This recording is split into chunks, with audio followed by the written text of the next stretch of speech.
Morgane, merci d'être là. Donc aujourd'hui, tu vas voir un peu plus ce qui est mon métier. Après, à côté, là, j'ai une boulangerie. C'est 3 jeunes potes qui ont monté une boulangerie qui s'appelle French Bastard. C'est des gens, on va dire, atypiques, qui sont vraiment dans le temps. Parce que c'est des gens qui connaissaient pas forcément le métier, ils ont pris sur le terrain. Ouais. Et ils vont nous expliquer leurs belles histoires. Tu bosses avec tout le monde, toi, dans le 11e un peu. Ouais, j'essaie de faire bosser des gens que je connais. Ouais. C'est incroyable. Je me suis baladé avec lui tout à l'heure, il dit bonjour à tout le monde, même les passants et tout.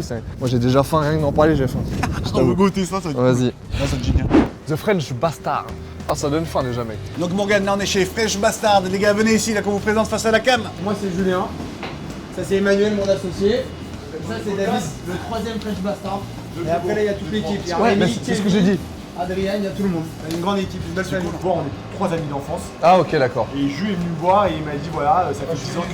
Je suis au bout du monde. Ouais, il était au bout du monde. Quand on est rentré En d'Australie. Australie, je l'ai appelé un soir après un service, je m'étais fait éclater, j'avais pris 300 couverts, j'étais au bout de ma vie. J'en ai marre de travailler pour les gens, il faut que je travaille pour moi.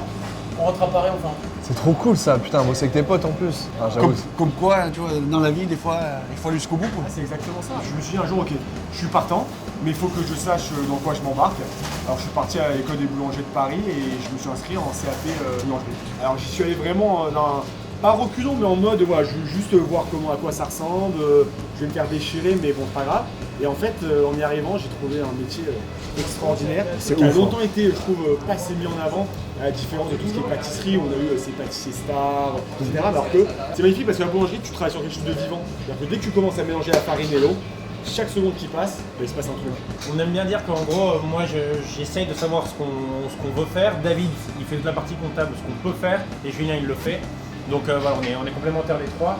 Ouais. On avait le cliché d'aller à la boulangerie, on devait passer à la boulangerie quand on était jeune et on vivait ça un peu comme un calvaire de devoir y aller, d'avoir une expérience qui était Sauf pour garder la monnaie. Sauf pour garder la monnaie. Sauf pour garder la monnaie. Et commencer à taper la baguette dans la queue. On trouvait que l'expérience client pouvait être complètement mise à plat et refaite en boulangerie, qu'avec un décor différent, avec un accueil différent, avec de la musique, avec des étagères qui viennent directement de nos chambres, avec nos figurines sur les étagères, nos vinyles, et voilà, une autre ambiance. C'est vrai qu'il y a vraiment une ambiance quand tu rentres dans cette boulangerie. C'était l'idée. C'est pas genre tu as juste acheté ta baguette, t'as envie de tout voir, t'as envie de goûter. Il y a plein de trucs qui intriguent dans les vitrines. C'était de sortir en fait du rapport mécanique de je dois aller à la boulangerie pour acheter mon pain, je prends mon pain, je consomme, je m'en vais. C'est aussi l'envie du chef de créer et de toujours aussi se mettre en danger pour essayer des trucs. C'est pour ça qu'il y a la cuisine ouverte.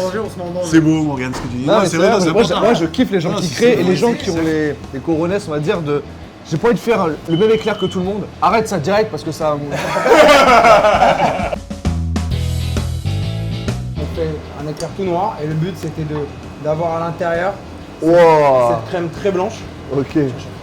Merci. Ouais, c'est vraiment pour te faire plaisir, mec, parce ça va. Allez, ça là. que. Mec, t'es grave content, tu sais. Déjà, visuellement, moi, ça m'attire parce que j'avoue l'éclair noir au charbon végétal. Après, la crème vanille papouasie, c'est ce qui se fait le mieux pratiquement. Ouais, c'est le top du top de la goutte de vanille. Ça permet de ne pas avoir à utiliser du colorant blanc, dioxyde ce qui est extrêmement mauvais. Toi, tu prends la tangente en utilisant un truc organique, qui est le charbon végétal actif. Donc voilà, c'est tout bénef, c'est esthétique, organique et c'est bon. Vous savez faire le gâteau yaourt? Qu'est-ce que t'appelles gâteau yaourt? Cake au yaourt? Ouais. Le 4 quarts aussi, tu sais faire un peu ça? La vraie cuisine. T'as pas vu là-bas? La vraie cuisine, je viens passer une journée ici, tu vas voir. Viens avec nous ici à 3h30 du matin, Déjà- taper 900 pièces, tu vois. Déjà, tu fais ça, tu regardes même pas tes doigts, je sais pas comment tu fais. Il parle à Pierre et il est en train de faire des tartes. C'est l'habitude. Ça, c'est hallucinant, ça. C'est ça qui est génial. Et non, mais que ça se voit et que vous kiffez, quoi. Non, mais la boulangerie, moi, le boulanger, c'est là où quand je rentrais de boîte, j'allais le voir à 5h du mat. J'en ai aussi. Attends, là, c'est mon meilleur pote. Il faisait Ah, Morgane.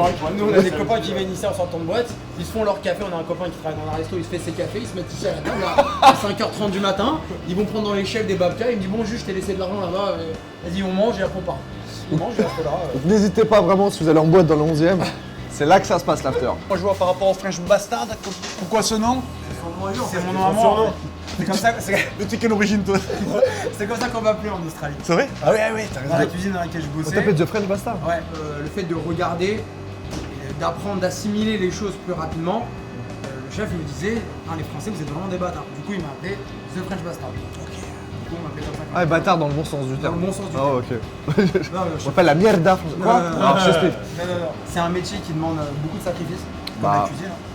Beaucoup de sacrifices, et ça demande un physique hors norme, quoi, comme en cuisine. Non, mais la cuisine ouverte, tu vois les gars travailler, tu as une interaction qui est constante, tu vois qu'il y a du mouvement, tu vois que ça crie, ça s'interpelle les uns les autres. les gens qui sont dans la boutique, ils peuvent voir ça, ils peuvent voir cette effervescence. Et que même dans une industrie comme nous, la boulangerie, où il y en a à tous les coins de rue, tu peux toujours avoir une touche qui est novatrice, si tant est que tu travailles avec des produits de qualité, que tu mets de la passion dans ta démarche, et que tu as à cœur à chaque fois de renouveler ton expérience de client, ta présentation des produits, ta carte. Donc même une industrie aussi galvaudée que la boulangerie, que la restauration en général, dès que tu as une touche créative, exploite-la à fond, et il n'y a jamais un concept qui a été épuisé. Qu'est-ce que t'en as pensé là, le truc des potes? Moi je kiffe. Moi j'aimais les petites histoires. Et là, le fait que ces 3 potes, l'autre il l'a appelé, il était en Australie au bout du rouleau, il lui a dit je rentre en France, il faut qu'on fasse un truc ensemble. Et moi je trouve ça bien parce qu'ils ont réinventé un petit peu la boulangerie, la pâtisserie. Et ils innovent tout le temps, ils inventent, ils restent pas sur les acquis de la pâtisserie traditionnelle que tout le monde connaît.